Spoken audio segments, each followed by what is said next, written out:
The kitchen smelled like burnt grease and desperation. I pressed my palm against the stainless steel counter, feeling the cold bite through my skin as another wave of nausea rolled through me. The fluorescent lights overhead buzzed like angry wasps, casting everything in that sickly yellow glow that made my reflection in the metal surface look ghostly, hollow. "Table 12 needs their check, Arya." Marcus's voice cut through the fog in my head. I nodded, swallowing hard against the bile rising in my throat, and grabbed the leather folder from the pass. My hands trembled slightly as I smoothed down my black apron, checking for stains. There were always stains at Giovanni's, this upscale Italian restaurant in the heart of Manhattan, where I'd been waiting tables for the past 8 months. The tips were good enough to keep the lights on in my shoebox apartment in Queens, good enough to pretend I wasn't drowning. I pushed through the swinging doors into the dining room, and the atmosphere shifted immediately. Where the kitchen was all chaos and heat, the front of house was elegant darkness, dim Edison bulbs casting warm pools of light over white tablecloths, the murmur of expensive conversations floating above the soft jazz playing through hidden speakers. The air smelled like truffle oil, wine, and money, so much money. My sneakers, hidden beneath my black slacks, squeaked softly against the polished hardwood as I made my way toward table 12. I could feel Marcus watching me from the kitchen window, probably noting how slowly I was moving, how I had to stop and steady myself against the host stand for just a moment. I couldn't tell him, couldn't tell anyone. The couple at table 12 barely glanced at me as I set down their check. Too absorbed in their own world of privilege and possibility, I murmured something polite, professional, then turned to head back to the kitchen when I felt it. That prickling sensation at the back of my neck, the one that said someone was watching. My eyes scanned the dining room almost unconsciously, sliding past the usual Thursday night crowd of business dinners and anniversary celebrations until they snagged on a man sitting alone in the corner booth, the exclusive section where we only seated VIPs.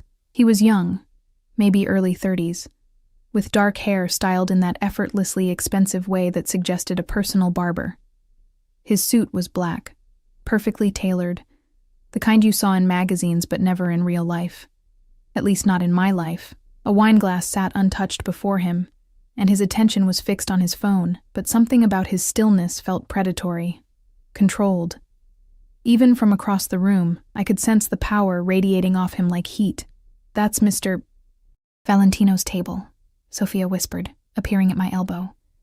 She was the other evening server, had been working here for 3 years.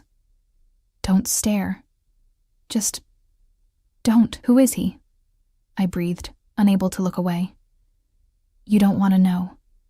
Sophia's voice dropped even lower. "Just be grateful he's not in your section." But as if summoned by our attention, the man's eyes lifted from his phone and locked directly onto mine. Dark eyes. So dark they looked black in the dim lighting, and they held me frozen in place like a butterfly pinned to a board. His expression didn't change, no smile, no acknowledgement, but something flickered in those depths. Recognition? Interest? Threat? My breath caught in my throat. "Arya!" Marcus's harsh whisper broke the spell. I jerked my gaze away, my heart hammering against my ribs, and hurried back toward the kitchen. But I could still feel those eyes on me, tracking my movement across the floor like a predator watching prey. The rest of my shift passed in a blur of automatic movements, taking orders, delivering food, clearing tables. But my awareness kept returning to that corner booth, to him. Twice more I caught him watching me, and each time that same electric current of something shot down my spine. Fear, maybe, or recognition of danger. By the time 11 o'clock rolled around, my feet were screaming, and the nausea had settled into a constant low-grade churning. I clocked out, changed into my jacket, and pushed through the back entrance into the alley. The October air hit my face like a slap, cold and sharp, carrying the smell of garbage and rain. I pulled my jacket tighter and started the 3-block walk to the subway station, my tips heavy in my pocket. $400 tonight, a good night, enough to... You're Arya. I spun around, my heart leaping into my throat. He stood 5 feet away, hands in his pockets, perfectly still, except for the slight fog of his breath in the cold air. Up close, he was even more devastating, sharp jawline, Full lips, and those eyes. God, those eyes seemed to see straight through me. My voice came out as a squeak. I cleared my throat. Do I know you? No. He took a single step closer, and I noticed for the first time the black SUV idling at the mouth of the alley, its windows tinted so dark I couldn't see inside. But I know you. Ice flooded my veins. I don't understand. You met my brother 6 weeks ago. His voice was quiet, smooth as expensive whiskey. But there was something underneath it, something sharp. At the Emerald Room. That upscale lounge where I'd picked up a single shift, trying to make extra money, where I'd met, oh God, Luca, I whispered, and watched his expression shift almost imperceptibly. A tightening around his eyes, a slight press of his lips. Yes, Luca Valentino. He took another step closer, and I could smell his cologne now, something dark and woodsy with notes of leather and smoke. My younger brother, who has apparently disappeared with $200,000 of my money and left behind complications. My hand instinctively went to my stomach, a gesture I immediately regretted as his eyes tracked the movement. I don't know where he is, I said quickly, hating how my voice shook. He never told me his last name. We only met that one night, and then he just disappeared. I've been trying to find him too because I need to tell him you're pregnant with his child? The world tilted sideways. My back hit the brick wall behind me, rough against my shoulder blades even through my jacket. How did you... I know everything about you, Arya-Chen. He was close now, close enough that I could see the fine weave of his suit, the glint of a platinum watch at his wrist. 24 years old, Columbia dropout, no family. Working 3 jobs to stay afloat in one of the most expensive cities in the world, and now carrying the child of a man who stole from me and vanished. Tears burned behind my eyes, but I blinked them back furiously. I don't have your money. I don't know anything about any money. Luca told me he was a financial consultant. We spent one night together, and then he was gone. I've been calling, texting, nothing. And now My voice cracked. I'm 8 weeks pregnant and completely alone. Something flickered across his face, too quick to read. He pulled a hand from his pocket, and I flinched. But he was only holding a business card. He pressed it into my palm, his fingers warm against my cold skin. Tomorrow. Noon. That address. His voice had dropped even lower, intimate and commanding all at once. A car will pick you up from your apartment. Wear something nice. Why would I? Because you're going to help me find my brother. His lips curved into something that wasn't quite a smile. And because right now you're carrying the only Valentino heir besides myself, which makes you valuable. The way he said that last word sent shivers cascading down my spine. I'm not going anywhere with you. I tried to sound firm, but it came out breathless. I don't even know your name. He leaned in, close enough that his breath ghosted across my cheek, and whispered, Dante Valentino.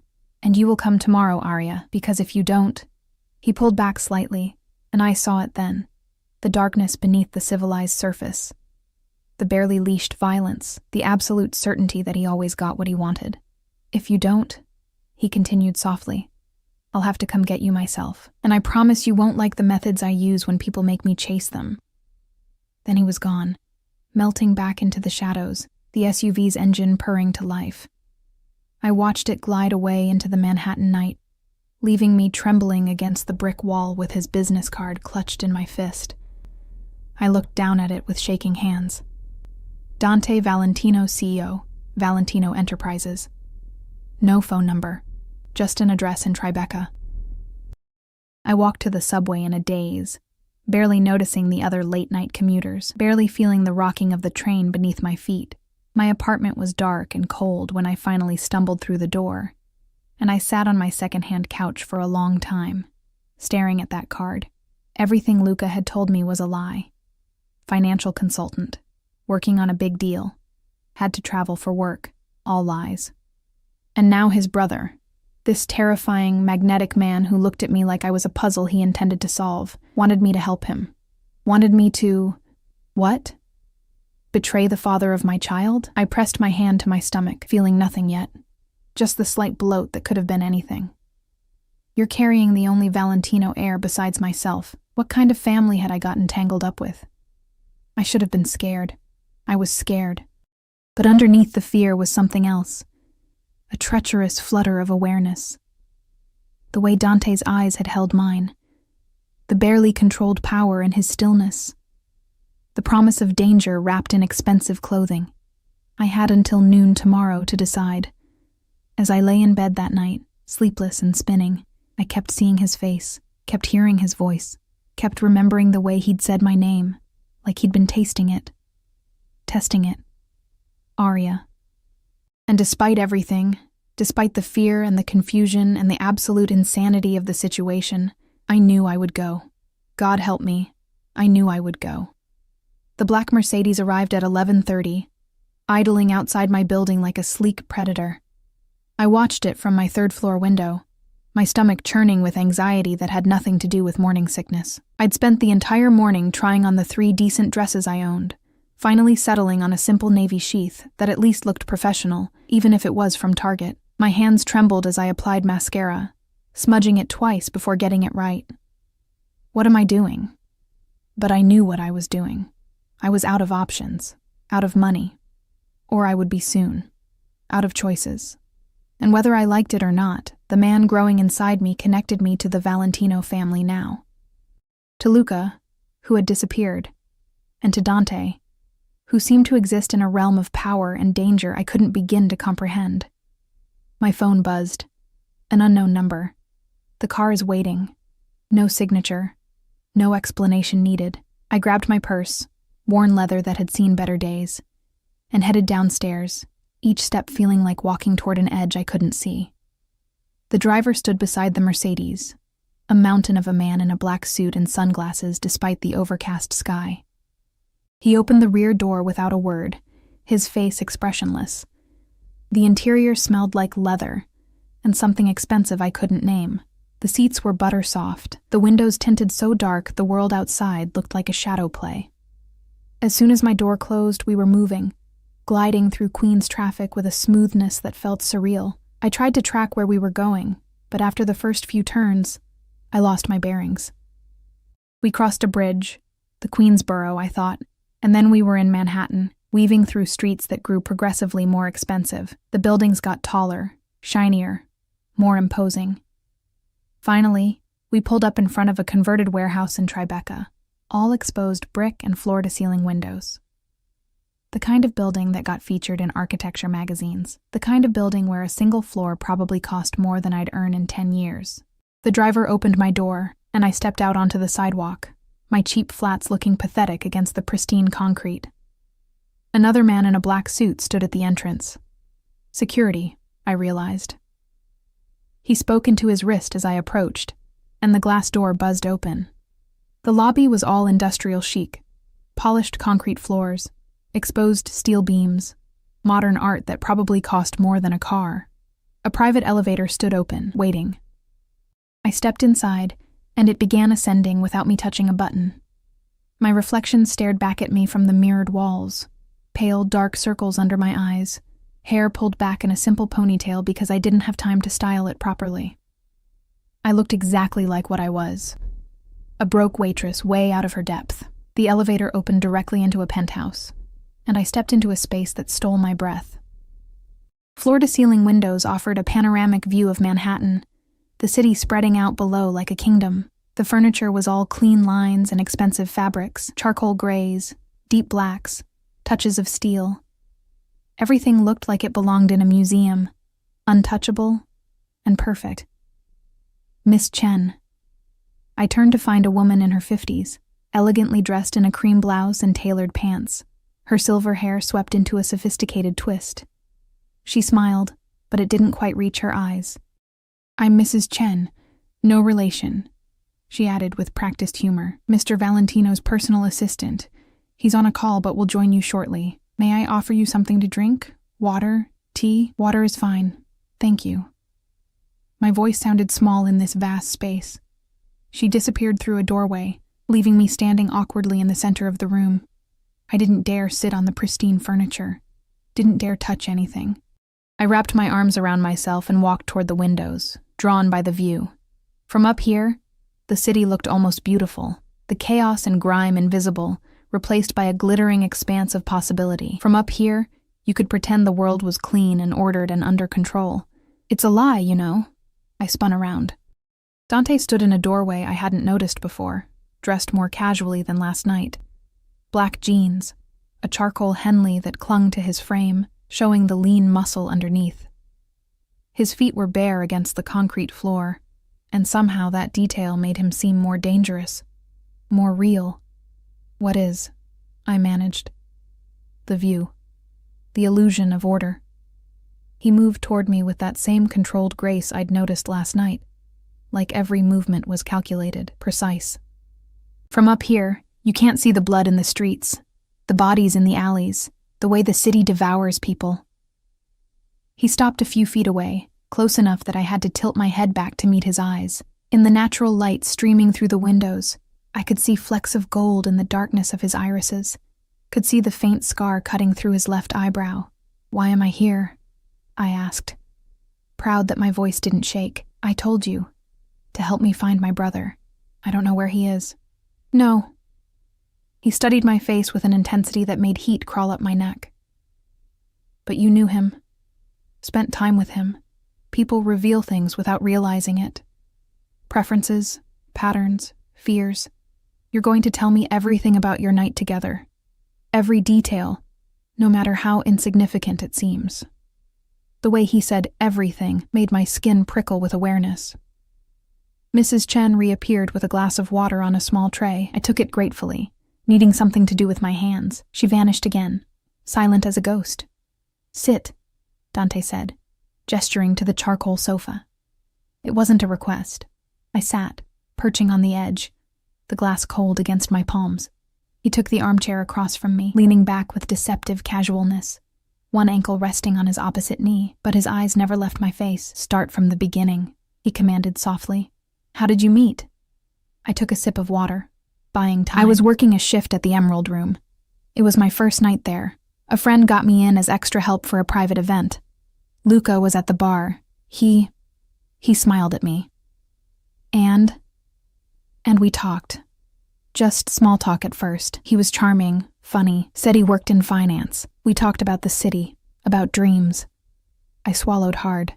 He made me feel seen, like I mattered. Something flickered across Dante's face. Too quick to read. He asked me to dinner after my shift ended. We went to this little Thai place in the East Village. Had wine, talked for hours. My cheeks burned. And then we went back to his hotel. Which hotel? The Whitmore, in Midtown. Dante pulled out his phone, typed something. "Room number? 1847, I think. 18th floor." More typing. "What did he tell you about himself?" "Not much, actually. He said he was working on a big acquisition, that he traveled a lot. He asked more about me than he shared about himself."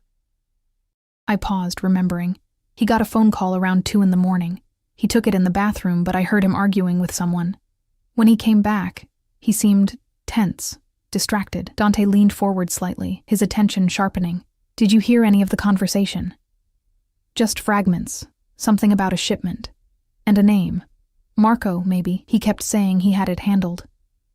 "Marco Giuliani." Dante's voice had gone flat, dangerous. "Our accountant, who also disappeared the same night as Luca." The pieces were starting to fall into place, painting a picture I didn't want to see. "What did Luca steal?" I asked quietly. 200,000 in cash, and information worth considerably more. Dante's jaw tightened. Access codes, account numbers, details about operations that in the wrong hands could destroy everything my family has built. I didn't know. I swear I didn't. I know. He cut me off, his voice softening fractionally. "You were a convenience, a distraction, maybe even an alibi." His eyes dropped to my stomach, lingering there, though I doubt he intended that particular complication. Shame burned through me, hot and acidic. I'd been so stupid, so desperate for connection, for someone to make me feel like I mattered, that I'd fallen for the first charming man who'd paid attention to me. When did you realize you were pregnant? Dante asked. 3 weeks ago. I kept feeling sick, exhausted. Thought it was stress at first, but then I missed my period and I set the water glass down with shaking hands. I took 5 tests, all positive. Have you seen a doctor? Not yet. I have an appointment next week at the free clinic in Queens. His expression darkened. Cancel it. Excuse me? Cancel it, he repeated, pulling out his phone again. I'm setting you up with Dr. Sarah Chen at Manhattan Presbyterian. She's the best OB/GYN in the city. She'll see you Monday morning. I can't afford to— You're not paying. His tone left no room for argument. That child you're carrying is a Valentino, which means they get the best care available, which means you get the best care available. The possessiveness in his voice sent ice and fire warring through my veins. I don't want your money, I said, lifting my chin. I didn't ask for any of this. No, you didn't. He stood in one fluid motion, moving to the windows, his back to me. But you're in it now. And there are people who would pay very well to know about Luca's child. People who would use you, hurt you, to get to my family. Fear crawled up my spine. What kind of people? The kind who don't ask politely. He turned back to face me, silhouetted against the bright windows. The kind who would cut that baby out of you just to prove a point, I gasped, my hand flying to my stomach protectively. You understand now? He crossed back to me, crouching down so we were at eye level. This close, I could see the fine lines around his eyes. Smell that intoxicating cologne again. You're not safe anymore, Arya. You haven't been safe since the moment Luca touched you. So what do you want from me? My voice came out as a whisper. His hand came up slowly, giving me time to pull away, but I didn't. Couldn't. His fingers brushed my cheek, gentle despite the calluses I could feel there. I want you to trust me. To let me protect you while we find my brother and sort out this mess he's created. Why would you protect me? I'm nothing to you. His thumb traced my jawline, sending shivers through my entire body. You're carrying my nephew or niece. That makes you family. And I protect what's mine. What's mine? Those words shouldn't have sent heat pooling low in my belly, shouldn't have made my breath catch, but they did. There's a family dinner tomorrow night, he said, his voice dropping lower, more intimate. At my mother's estate in Westchester. I want you there. Why? Because if you're going to be part of this family, you need to meet them. And they need to understand that you're under my protection. His eyes held mine, intense and unwavering. No one touches you. No one threatens you. No one so much as looks at you wrong. Understood? I should have been terrified, should have run. But instead, I found myself nodding, mesmerized by the absolute certainty in his voice, the dark promise of safety wrapped in danger. Good. He stood, pulling me up with him, his hand warm and strong around mine. Mrs. Chen will take you shopping this afternoon. You'll need appropriate clothing for tomorrow, and then she'll take you home, to your new home. What? No, I have an apartment, which is about to be vacated. His grip tightened fractionally when I tried to pull away. You're moving into the guest suite here. Today. Your things are already being packed as we speak. You can't just— I can. And I am. His free hand came up to cup my chin, forcing me to meet his gaze. This isn't negotiable, Arya. You're in danger. Real danger. And I will do whatever it takes to keep you and that baby safe. Even if it means keeping you prisoner in a gilded cage. There it was. The truth beneath the protective words. He wasn't asking, he was taking. And God help me.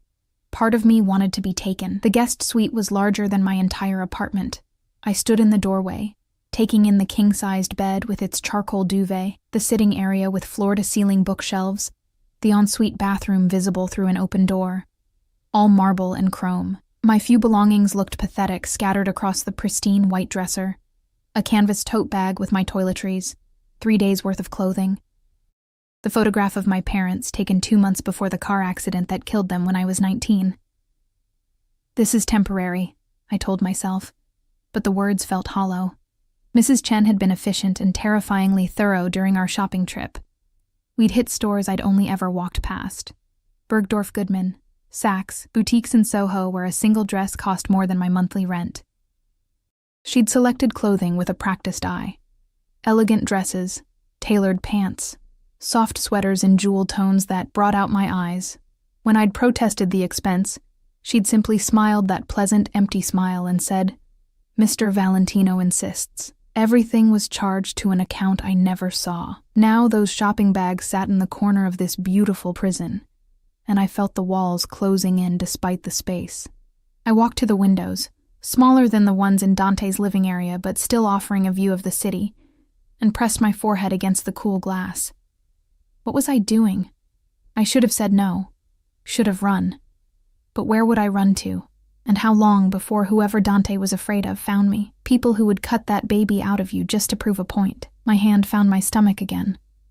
That protective gesture that was becoming automatic. I didn't know if I wanted this baby. Didn't know if I was ready to be a mother. But I knew with absolute certainty that I would protect it. Would do whatever necessary to keep it safe. Even if it meant staying here, with him. A knock at the door made me jump. "Come in," I called, expecting Mrs. Chen.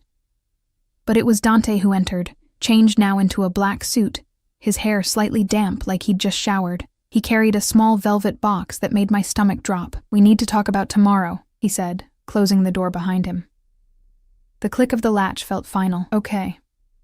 I stayed by the window, needing the distance. He crossed to the sitting area, settling into one of the armchairs like a king on his throne. "My family is more complicated. My mother, Isabel, runs the household with an iron fist. She'll be suspicious of you, suspicious of anyone connected to Luca right now. Don't take it personally. Hard not to when someone thinks you're a gold digger." His lips quirked slightly. "She'll think worse than that, but you'll have my protection, which counts for everything." He opened the velvet box, revealing a ring, a stunning emerald surrounded by diamonds, set in platinum. "You'll wear this tomorrow." I stared at the ring, my heart pounding. "What is that?" "Insurance. A statement." He stood, moving toward me with that predatory grace. "In my world, symbols matter. And this symbol says you belong to me. I don't belong to anyone, don't you?" He was close now, too close, invading my space until I could feel the heat radiating from his body. "You're living in my home, wearing clothes I bought, carrying protection only I can provide." He lifted the ring from the box. "This just makes it official." "Official how?" My voice came out breathless. "Official as in everyone at that dinner will understand you're under my personal protection. That touching you means war with me." He reached for my left hand, and I let him take it, mesmerized by the intensity in his dark eyes. "It also means my mother can't throw you out before you've even had dessert." The ring slid onto my finger, a perfect fit, heavy, expensive, binding. "It was my grandmother's," Dante said softly, still holding my hand. "She gave it to me before she died, made me promise to only give it to someone worthy of the Valentino name." I looked up at him sharply. This isn't..." "Relax, Arya." His thumb stroked across my knuckles, sending electric currents up my arm. "I'm not proposing. I'm protecting. There's a difference." But something in his eyes suggested the line between those two things wasn't as clear as he pretended. "What if I don't want to go tomorrow?" I tried to pull my hand back, but he held firm. "Then I'll carry you to the car myself." No anger in his voice, just absolute certainty. "You need to understand something. I don't make idle threats. When I say you're coming to dinner, you're coming to dinner. When I say you're staying here, you're staying here. I'm not asking for your permission, Arya. I'm telling you what's going to happen." Heat flashed through me, anger and something else I didn't want to name. "You can't just control my life. I can. And I am. For your own good." His free hand came up to cup my face, and I hated how my body responded, leaning into his touch despite my mind screaming at me to pull away. "I know you don't understand yet. You don't know what Luca has made you part of, but you will. And when you do, you'll be grateful I locked you in this gilded cage before the wolves could get to you. Stop calling it a cage. What else would you call it?" His voice dropped lower, intimate and dangerous. "You can't leave without my permission. Can't go anywhere without security. Can't make a move without me knowing about it. If that's not a cage, I don't know what is. Tears burned behind my eyes, but I refused to let them fall. I hate this. I hate feeling trapped. I know. His thumb brushed away a tear that escaped despite my efforts. But hate me from safety, rage at me from behind locked doors and bulletproof glass. Because the alternative is you dead in some alley, and I won't allow that. Why? I whispered. Why do you care so much? For a moment, something raw flickered across his face. Pain, maybe, or memory. Because I've already lost too many people I should have protected, and I won't lose another. Not on my watch. Before I could respond, his phone buzzed. He released me, stepping back as he checked the screen. His expression darkened. What is it? I asked. Marco Giuliani was found an hour ago, floating in the East River. He typed something quickly, his jaw tight. Shot twice in the head, hands zip-tied behind his back. Ice flooded my veins. And Luca? Still missing. His eyes lifted to mine, and I saw the calculation there. But whoever killed Marco is looking for him, which means they might come looking for you too. You're the only connection to Luca that exists in the public eye. How would they even know about me? Because Marco talked before he died. He always did. Weak constitution, weaker spine. Dante pocketed his phone, which is why, as of right now, you don't leave this building without me or my head of security, Victor. Not for anything. What about my job? I have a shift tomorrow night. You don't work there anymore. He said it casually, like he was commenting on the weather. I called Giovanni's this afternoon, told them you were taking an extended leave for family reasons. They were very understanding once I made a generous donation to their retirement fund. The walls were definitely closing in now. You can't just rearrange my entire life. I just did. He moved toward the door, then paused, looking back at me. Dinner's at 7. Mrs. Chen will bring it to your room since you seem like you need time to adjust. Tomorrow morning, Dr. Chen will be here at 9 for your appointment. I'll be with you. You don't need to. Yes, I do. Something fierce flashed in his eyes. That's my nephew or niece you're carrying. I'm going to be at every appointment, every ultrasound, every moment. Get used to it, Arya. I don't do anything halfway. He left before I could argue, the door closing with a soft click that sounded like a cell locking. I sank onto the bed, the emerald ring heavy on my finger, and finally let the tears fall. The next morning, Dr. Sarah Chen arrived precisely at 9, a petite woman in her 40s with kind eyes and an efficient manner. She set up a portable ultrasound machine in my room, while Dante watched from the doorway, arms crossed, his presence filling the space despite his silence. All right, Arya, Dr. Chen said warmly. Let's take a look at this baby. I lay back on the bed, lifting my shirt to expose my still flat stomach. The gel was cold, making me flinch, and immediately Dante was there, his hand finding mine and squeezing gently. I looked up at him in surprise, but his eyes were fixed on the ultrasound screen. Dr. Chen moved the wand across my stomach, and suddenly there it was, a tiny flutter of movement, a rapid heartbeat filling the room like a drum. There's your baby, Dr. Chen said, pointing to a small bean-shaped shadow on the screen. Measuring right at 8 weeks, strong heartbeat, that's what we want to see. I stared at the screen, unable to process what I was seeing. That tiny thing was inside me, growing, becoming a person. Everything looks good, Dr. Mo. Chen continued, taking measurements, clicking buttons. Have you been experiencing any complications? Bleeding, severe cramping? Just nausea and exhaustion. Normal for the first trimester. I'm going to prescribe some prenatal vitamins and something for the nausea if it gets unbearable. She handed me a towel to wipe off the gel. I want to see you again in 4 weeks, and if you experience any bleeding or severe pain, call me immediately, day or night. She gave me her card, with her personal cell number written on the back, and began packing up her equipment. Dante walked her out, their voices low in the hallway, too quiet for me to hear. When he returned, he sat on the edge of the bed, his expression unreadable. That's real, he said finally. That baby is real. I know. My hand went to my stomach again, protective. Luca is an idiot. The words were harsh, but his tone was almost gentle. To walk away from that. From you. Something cracked in my chest. Maybe he didn't want it. Maybe he never... Doesn't matter what he wanted. Dante's hand covered mine, both of us cradling my stomach now. That baby exists, and it deserves better than a father who steals and runs. It deserves protection, stability, safety. His hand was so warm against mine, his touch surprisingly gentle for someone who radiated such danger. Tonight, he said, you'll meet my family, and they'll understand that this child, your child, is under my protection, which means it's untouchable. His eyes met mine, fierce and possessive. No one hurts what's mine, Arya. No one.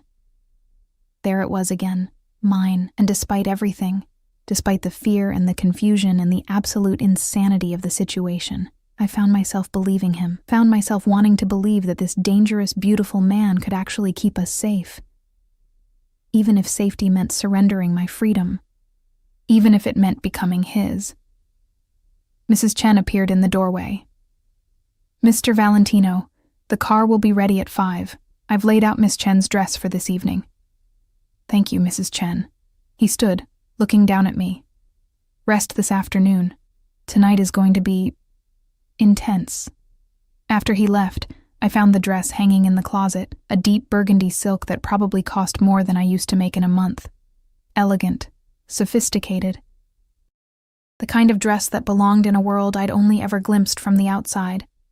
I touched the fabric, feeling the cool silk slide beneath my fingers, and wondered who I was becoming. The girl who used to serve tables and count pennies felt very far away. In her place was someone else, someone who wore emeralds and silk.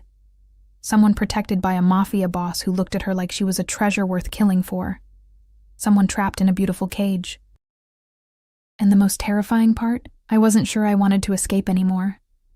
The drive to Westchester took 45 minutes, but it felt like hours. I sat in the back of the Mercedes beside Dante, hyper-aware of every inch of space between us. He'd barely spoken since we'd left the city, his attention fixed on his phone, fingers moving rapidly across the screen. But I could feel his awareness of me, the occasional glance, the way his body shifted slightly whenever the car turned and our shoulders brushed.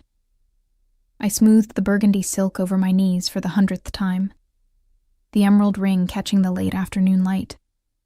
Mrs. Chen had done my hair in soft waves, applied makeup that made me look polished and expensive. I barely recognized myself in the mirror. Stop fidgeting, Dante said without looking up from his phone. I'm nervous. Don't be. He finally looked at me, his dark eyes traveling over my face, down to the ring on my finger, back up again. You look perfect, like you belong. But I don't belong. This isn't my world. It is now.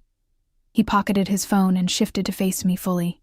Listen to me carefully, Arya. My family is going to test you, my mother especially. She'll ask questions designed to trip you up, make you reveal things you don't want to share. Don't take the bait. What kind of questions? About your family, your background, how you met Luca, what you want from us. His hand found mine, warm and solid. Just stay calm. Stay close to me.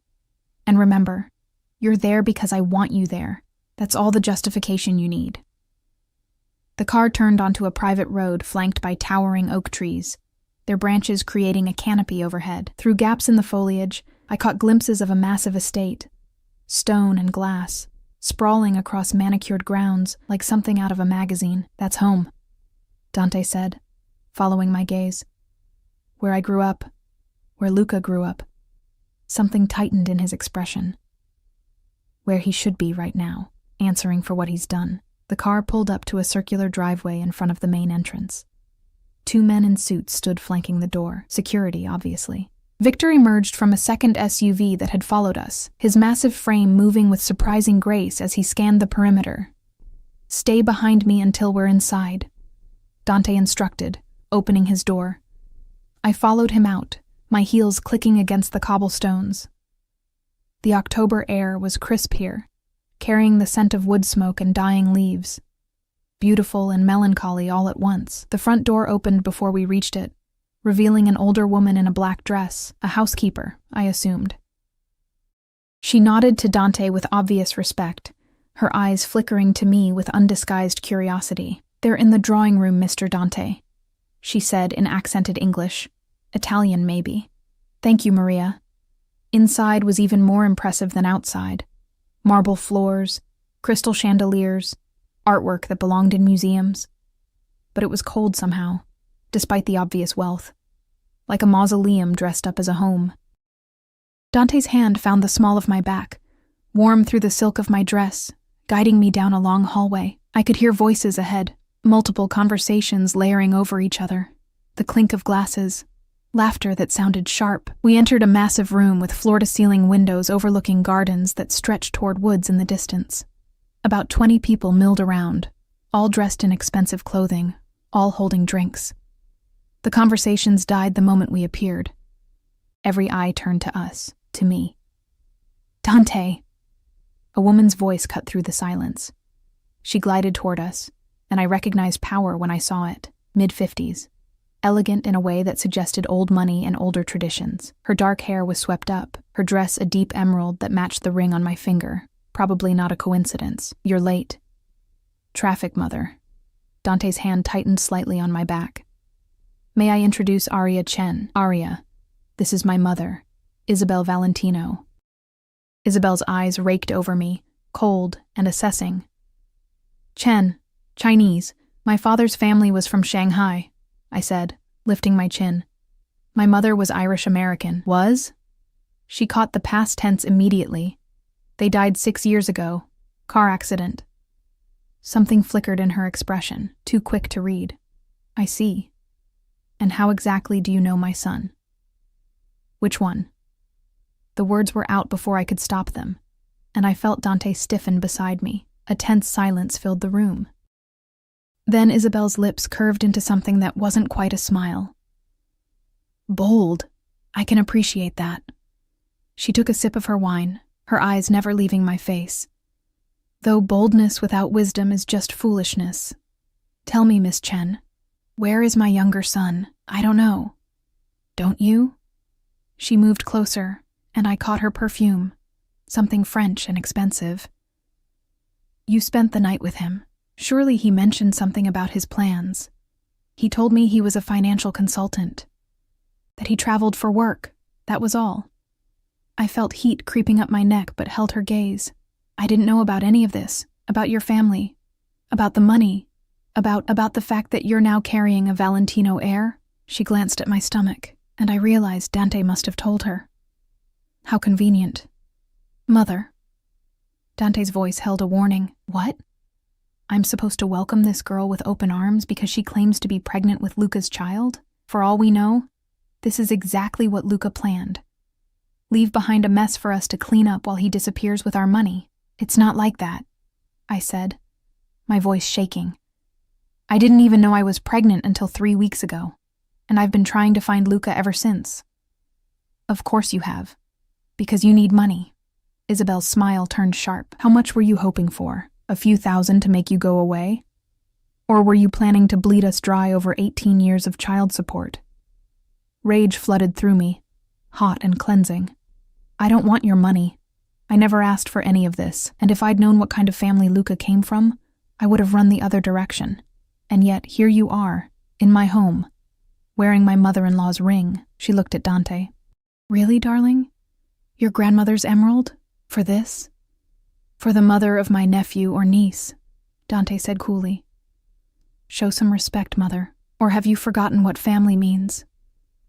The tension in the room ratcheted up another notch. I could feel everyone watching, waiting to see how this confrontation would resolve.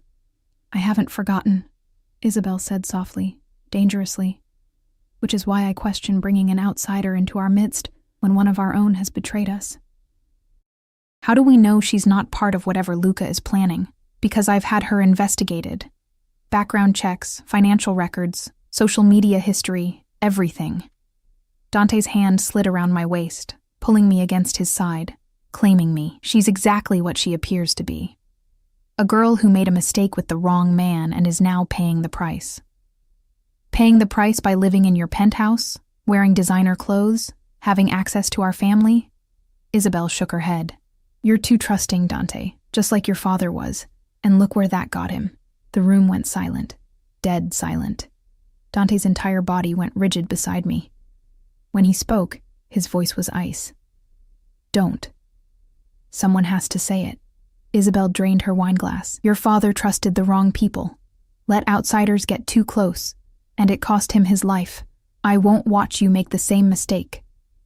Arya is not a threat. Each word was bitten off, controlled fury barely leashed.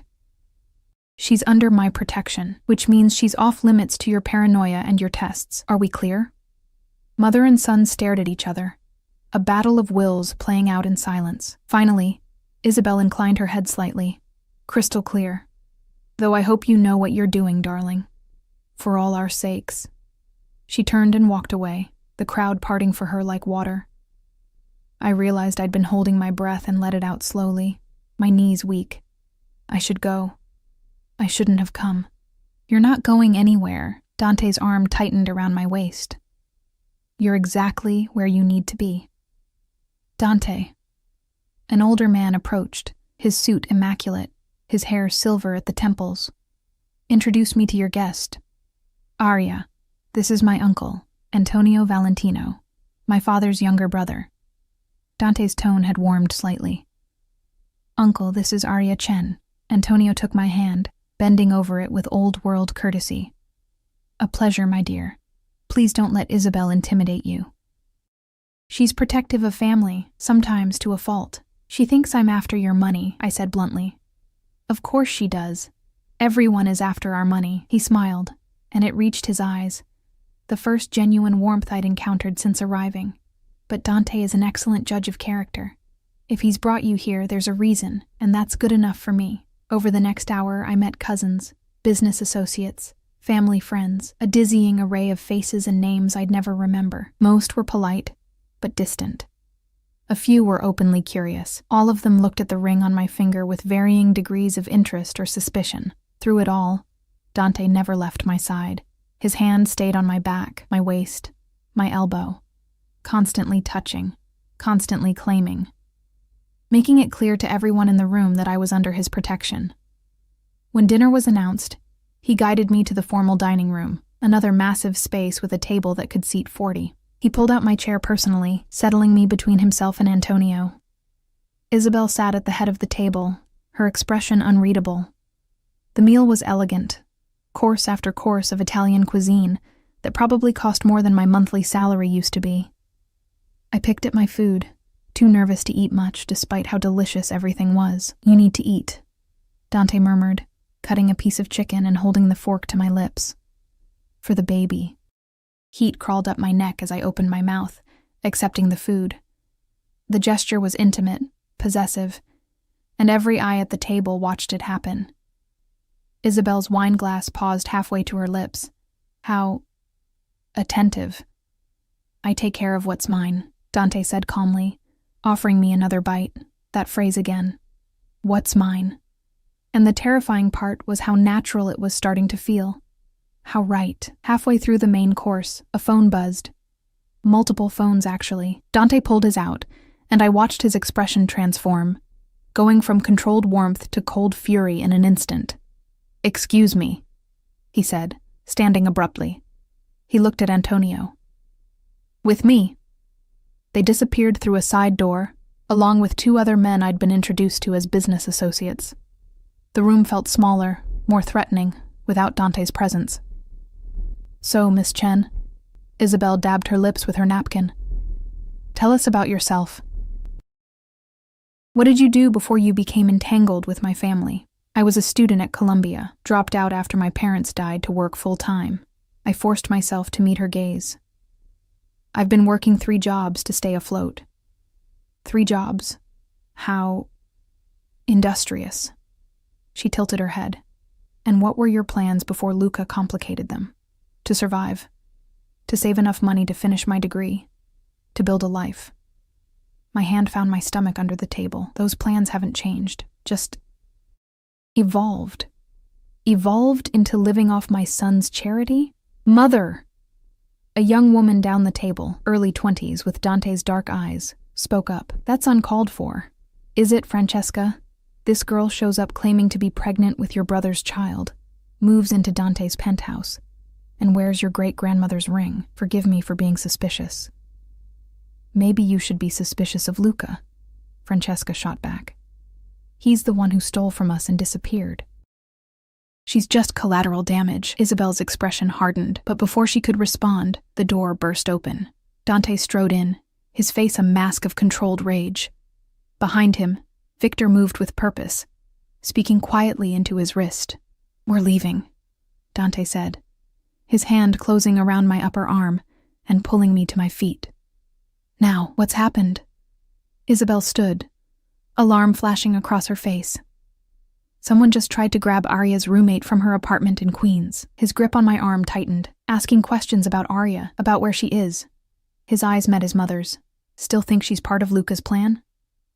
The blood drained from my face. "Emma? Is she?" "She's fine." Building security scared them off, but they're looking for you, Arya. Which means we need to go. Now. He pulled me toward the door, and I barely had time to grab my purse before we were moving, Victor flanking us as we rushed through the house. "What about the rest of dinner?" I asked stupidly. "Fuck dinner." Dante pushed me into the back of the Mercedes. "Your safety is more important than my mother's feelings." As we sped away from the estate, I watched the lights disappear behind us, my heart hammering against my ribs. "Who was it?" I whispered. "Who tried to take Emma? We don't know yet. But we will." His arm came around my shoulders, pulling me against his side. "And when we find them, they'll wish they'd never heard your name." The promise in his voice should have scared me. Instead, it made me feel safe. The penthouse felt different when we returned. Less like a prison, more like a fortress. Victor stationed himself outside the elevator, his presence a silent promise of violence to anyone who tried to enter. Inside, Dante paced like a caged panther, phone pressed to his ear, his voice low and deadly as he issued orders in rapid-fire Italian. I stood by the windows, hugging myself, watching the city lights blur through tears I refused to let fall. Emma. They'd gone after Emma because of me, my kind, scattered roommate who never hurt anyone, who'd let me stay on her couch for 2 months when I couldn't make rent, who'd held my hair back when I'd thrown up from morning sickness. "She's safe," Dante said, appearing beside me.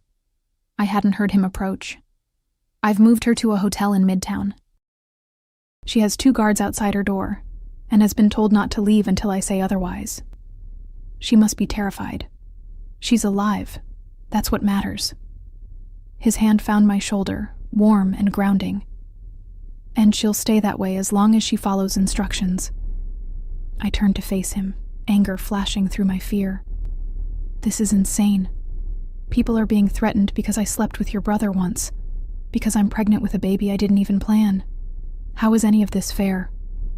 "It's not."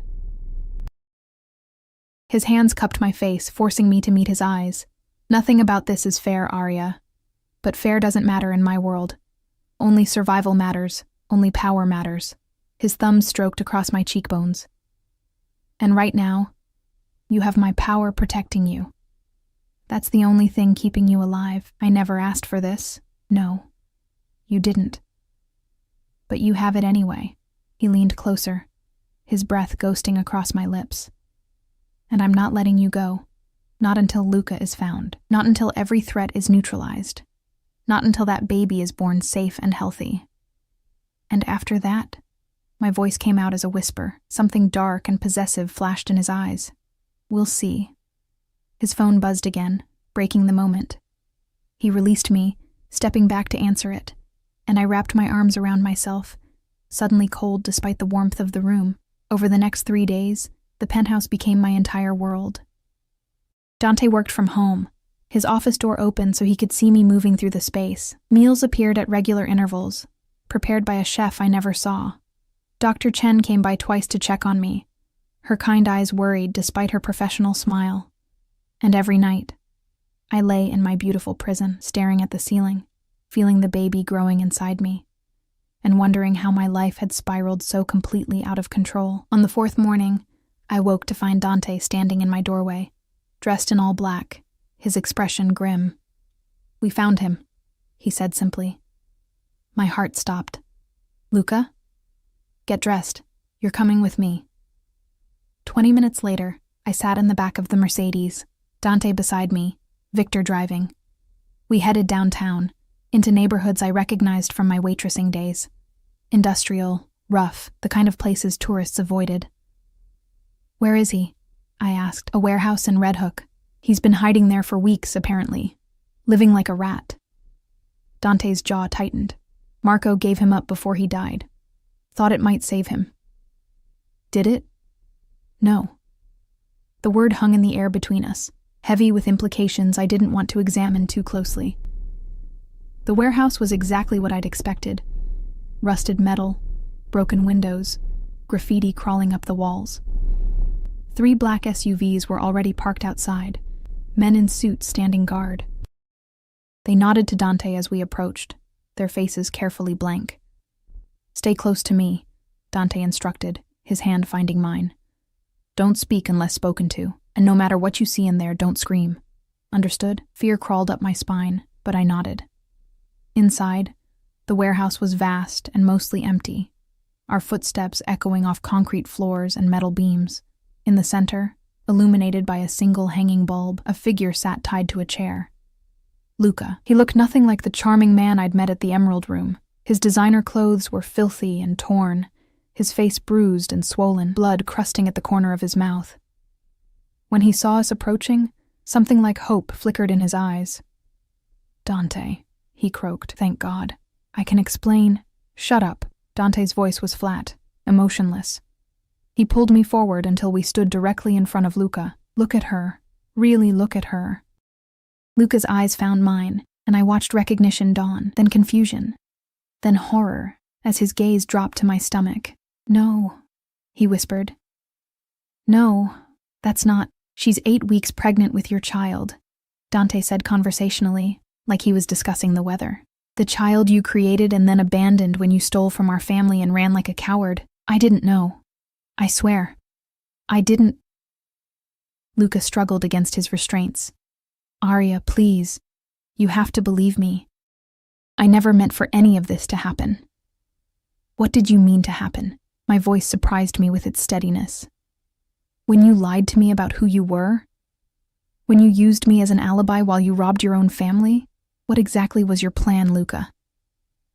He flinched like I'd struck him. I was desperate. Marco and I had gambling debts, serious debts. The kind of debts that get you killed if you don't pay. We thought if we could just take enough to clear them, we could fix everything. "Make it right. By stealing from your own brother," I felt Dante stiffen beside me. "By betraying your family? You don't understand what it's like." Luca's voice rose, desperate. "Living in Dante's shadow, always being the disappointment, the screw-up, the one who can never measure up. I just wanted..." He broke off, breathing hard. "I just wanted to be free. Freedom." Dante spoke the word like a curse. "You wanted freedom so badly you were willing to destroy everything. To put innocent people in danger, to abandon your own child. I didn't know about the baby. Would it have mattered?" The question hung in the air, unanswered. Dante circled Luca's chair slowly. Predator assessing prey.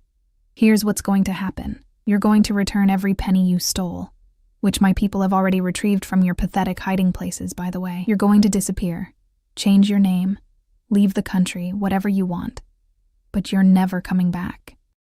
Never contacting Aria or the baby, never claiming any connection to the Valentino family again. Dante, please." "I'm not finished." Dante's hand landed on Luca's shoulder, and I saw my baby's father wince. "If you ever try to come back, if you ever so much as think about Aria or that child, I will find you. And when I do, what I've done to you today will seem like a mercy. Do you understand?" Luca's eyes found mine again, desperate and pleading. "Aria, say something. Tell him you want me to stay. Tell him..." "I want you to leave," I said quietly, and watched something break in his face. "You lied to me, used me, put me in danger, and now I'm carrying your child, and you're sitting there making excuses instead of taking responsibility." I moved closer, needing him to hear every word. "I don't want your money. I don't want your name. I don't want anything from you except your absence from my life and my baby's life." Tears streaked down his bruised face. "I'm sorry. I'm so sorry." "Sorry doesn't fix this." I turned to Dante. "I'm done here. Can we go?" Pride flashed in Dante's dark eyes. He nodded to the men standing guard, and they moved forward to untie Luca. "You have 24 hours to disappear," Dante told his brother. After that, I stopped being merciful. We were halfway to the door when Luca called out one last time. "Take care of her, Dante. Please. She deserves better than what I gave her." Dante didn't respond, just kept walking, his hand warm and solid in mine, in the car. I finally let the tears fall. Not for Luca. I was surprised to find I felt nothing for him except maybe pity, but for everything. For the loss of the life I'd thought I was building. For the baby growing inside me who would never know its father. For the girl I used to be, who'd believed in fairy tales and happy endings. "Come here." Dante pulled me against his chest, and I went, burying my face in his expensive suit and crying until I had nothing left.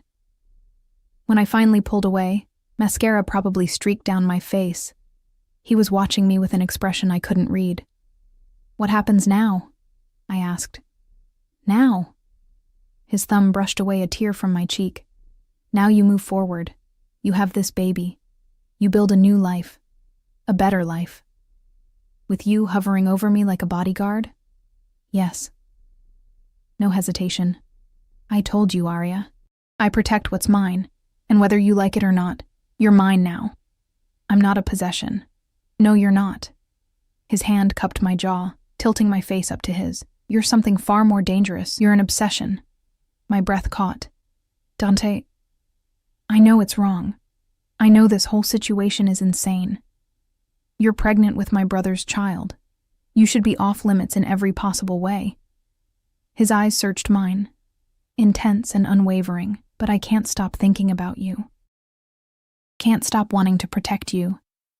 Can't imagine letting you walk out of my life once Luca is gone and the threat is over. It's just the situation, the drama. Once things calm down, I'm going to court you properly." His thumb traced my lower lip, sending shivers through my entire body. "I'm going to take you to dinner. Real dates, where you choose the restaurant and I don't have armed guards shadowing us. I'm going to learn everything about you, your favorite books, your secret dreams. What makes you laugh at 3 a.m? Why? Because that baby deserves a father. A real father who will be there for every moment. And because you deserve someone who will put you first, who will worship you like you should be worshipped." He leaned closer, his lips barely an inch from mine. "Let me be that man, Arya. Let me prove I can be more than the monster who locked you in a gilded cage." "You're still that monster," I whispered. "Yes." He smiled, dark and beautiful.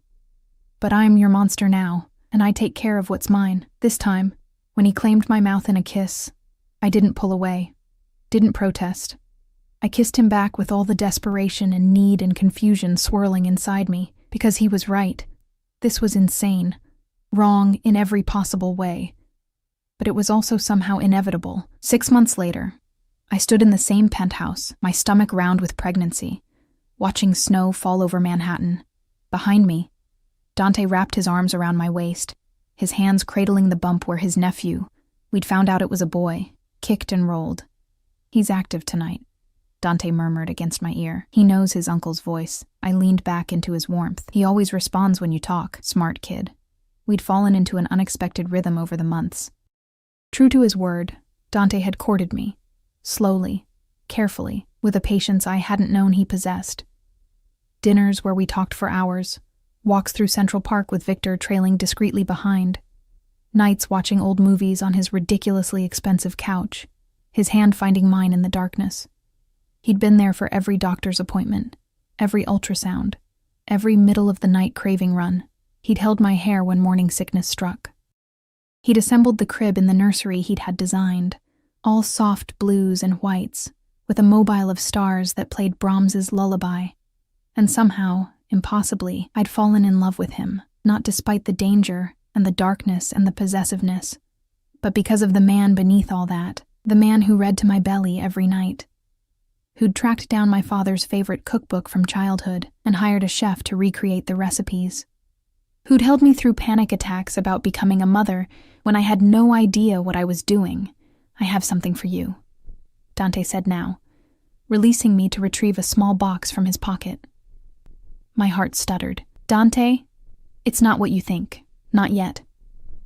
He opened the box to reveal a delicate platinum bracelet with a single charm, a tiny diamond-studded baby booty. For you, to celebrate our boy. Tears sprang to my eyes. Hormones, probably, but also genuine emotion. It's beautiful. He fastened it around my wrist, then pressed a kiss to my palm. You're beautiful. Even more so now, carrying him, glowing with life and possibility. I'm huge and swollen and cry at commercials. You're perfect. He kissed me softly, sweetly. And I love you. I've been waiting to say that until I was sure you wouldn't run. But I love you, Arya. Everything about you. Your strength, your resilience, your fierce protection of our boy, the way you challenge me, the way you see past the monster to the man underneath. Our boy, I repeated, catching on the possessive pronoun. Yes, our boy. His hand covered mine on my stomach. I'm not his biological father, but I'll be his father in every way that matters. I'll teach him to walk, to read, to stand up for what's right. I'll protect him the way I protect you, and I'll love him because he's part of you. I was fully crying now, hormones and happiness and overwhelming emotion. I love you too, even though you're still kind of a monster. Especially because I'm a monster. He grinned, wicked and beautiful. Your monster. Mine, I agreed and kissed him. Outside, snow continued to fall over Manhattan, transforming the city into something magical. Inside this penthouse, my home now, truly, I stood wrapped in the arms of a man who'd started as my captor and become my everything. The gilded cage had become a sanctuary. And I'd learned that sometimes the most unexpected prisons became the safest places to land. 3 months later, I gave birth to a healthy baby boy. We named him James, after my father. Dante was there for every moment of the labor, holding my hand, whispering encouragement, looking at me like I was performing miracles. When they placed James in my arms, tiny and perfect and ours, Dante's expression transformed into something approaching awe. He's beautiful, he breathed, touching James's tiny hand with reverent gentleness. Perfect, just like his mother. He has Luca's eyes, I said quietly. He has his mother's strength. Dante kissed my forehead, and he'll have our love. That's all that matters. 2 years after that, on a cool October evening that echoed the night we met, Dante took me to the roof of his building. Our building. The entire space had been transformed with thousands of lights, roses in every color, and a string quartet playing softly. Arya Chen, he said, dropping to one knee and pulling out a ring box I recognized. The emerald and diamond ring I'd worn to that first family dinner. I know I did everything backward, locked you up before asking permission, protected you before earning the right, loved you before proving I deserved you. Dante, but I'd like to do this one thing right. He opened the box, and the emerald caught the light, sparkling like stars. Will you marry me? Will you let me be your husband, James's father, and the man who spends every day of his life proving you didn't make a mistake falling in love with a monster? I looked at this man, dangerous and devoted, possessive and protective, a walking contradiction who'd somehow become my everything. I thought about the girl I'd been, serving tables and counting pennies and dreaming of a better life. I'd gotten my better life, just not in any way I could have imagined. Yes, I whispered, and his smile could have lit up the entire city. Yes, I'll marry you. He slipped the ring onto my finger, where it had always belonged, and kissed me like I was air and he was drowning. Below us, Manhattan glittered with possibility, and in that moment, wrapped in the arms of my monster, I finally understood what freedom really meant. It wasn't about escaping cages. It was about finding someone who made you want to stay, someone worth building a life with, someone who looked at you like you were the most precious thing in their world. And I'd found that. Against all odds, in the most unexpected way, with a man who'd started as my captor and become my home, the gilded cage had become a sanctuary, and I'd never been happier to be trapped.